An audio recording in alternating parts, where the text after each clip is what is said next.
Have you ever wondered, bakit nga ba kulay puti ang hard hat ng isang engineer? Pag-usapan natin yan. Engineers typically wear white hard hats on construction sites or industrial settings for several reasons. First is for identification. Okay? So, most engineers, supervisor, managers, parang designated sila magsuot ng white hard hats para madali silang ma-distinguish yung mga ibang workers.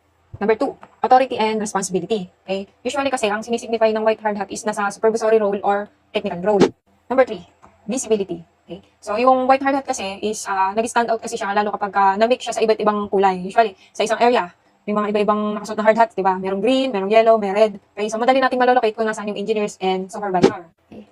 Number 4, professionalism. White collar is associated with professionalism and cleanliness, which aligns with the role of engineers. Okay, like yung mga nag-inspect, nag-manage, and nag-design. Masukat nga to.